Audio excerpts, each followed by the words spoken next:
It's good morning to you, Amy Jacobson. Welcome to Yellow Shelf. Hi, Joe. Thank you so much for having me. It is my pleasure. Congratulations, your book is out now, The Emotional Intelligence Advantage. Congratulations. Tell us all about the book. Thank you. I'm so excited. It's like releasing a new baby, isn't it? Like when you when you set a new book out there. So this book, Joe, is it's really focusing on two of the most avoided or things that leaders either do or don't do well. So when we look at this emotional intelligence advantage kicks off with the emotional intelligence process, which is around those five key concepts of emotional intelligence. But it's the own it, face it, feel it, ask it, and drive it process that takes us through absolutely everything that we do. So we dive into change and specifically change intelligence. And the reason why I call it change intelligence is that many organizations and many leaders know how to do change management, but unfortunately it becomes a bit of a ticker box. Yeah. So change intelligence is realizing that quite often it's not the actual change itself that doesn't work out, it's people's buy-in to Yeah. it. So we go through what happens in the mind when people are actually presented with change and what process is required in order for those new neural pathways to be created and to kind of to get that acceptance from the mind that even though what's embedded in there already is actually not going to be the case from now on. So the change intelligence side, it's a bit of fun. It takes you through that mind step process, but then we get into the difficult conversations, which is probably my favorite part of the book. I was surprised in that when we started to talk about the book, I thought the change would be the draw card, but it's definitely been the difficult conversations. And naturally, as human beings, we don't like having, difficult conversations. I'd be worried if somebody said that they love a difficult conversation.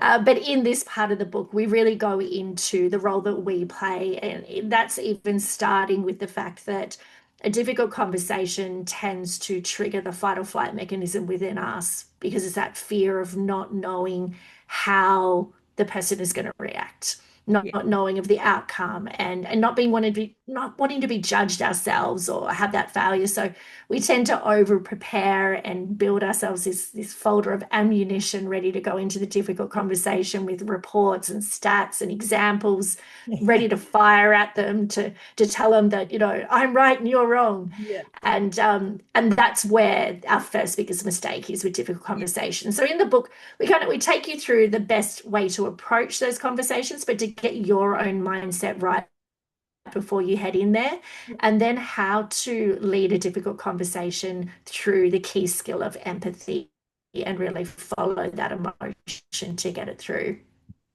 And then the book just finishes off with high performing teams. So, in that point, we dive in a little bit talking about the difference between managing up and managing down and the skills and competencies you can develop in those areas, how to build trust in a team, and your psychological safety as well.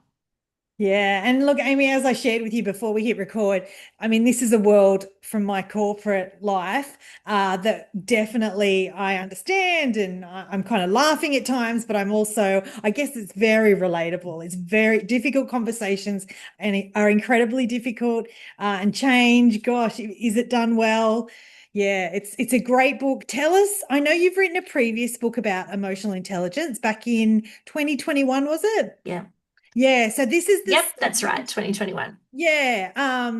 Tell us about the inspiration to write this one on the back of the first one. Sure. So, two very different books. They do complement each other, but you certainly don't have to read the first book. It is a standalone book, the second book as well. The first book was written during COVID, and the whole purpose behind the first book was to create a simplified version of emotional intelligence. So, there was a lot of people out there in the world struggling at the time, and they were finding it hard in that the books that they were finding were very sciencey, very academic, and they weren't looking for that. They were looking for something relatable, simple, and actionable. So that's where that first book came about. Surprisingly, the first book as well had really great uptake for outside of the workplace. So a lot of people took a lot into their relationships and their home lives. This one here was about taking that deeper kind of Yeah. step and that deeper dive into emotional intelligence. And this came about because there was a whole lot of programs that I now run that weren't in the first book. So I actually I randomly got a question from one of the people that attended a program asking for a summary of what we'd gone through. And I said, "Oh, you've got the first book for that. You've got the book for that."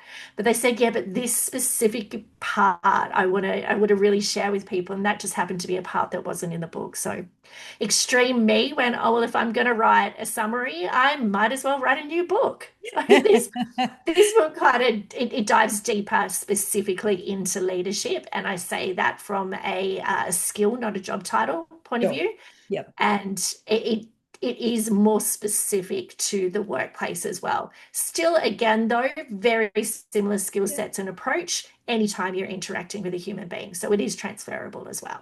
Yeah.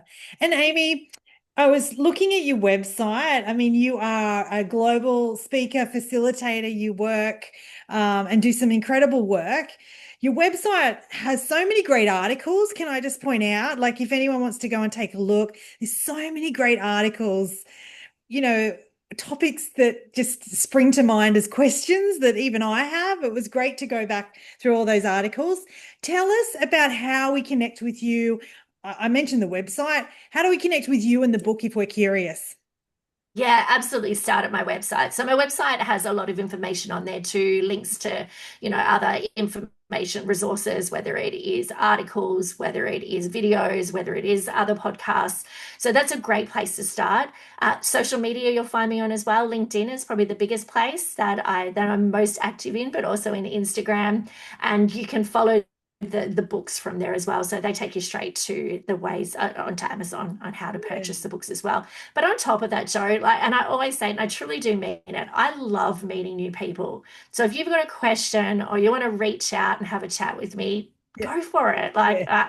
I always welcome a conversation. Yeah, and there's definitely easy ways to connect, isn't there? People message you on LinkedIn. It's such a Yeah. wonderful way to connect. I will put your links you just mentioned in the show notes to make it easy for anyone across the world who's watching to get the book, to get curious about your work, Amy. Congratulations. Thank you so much for being on Yellow Shelf.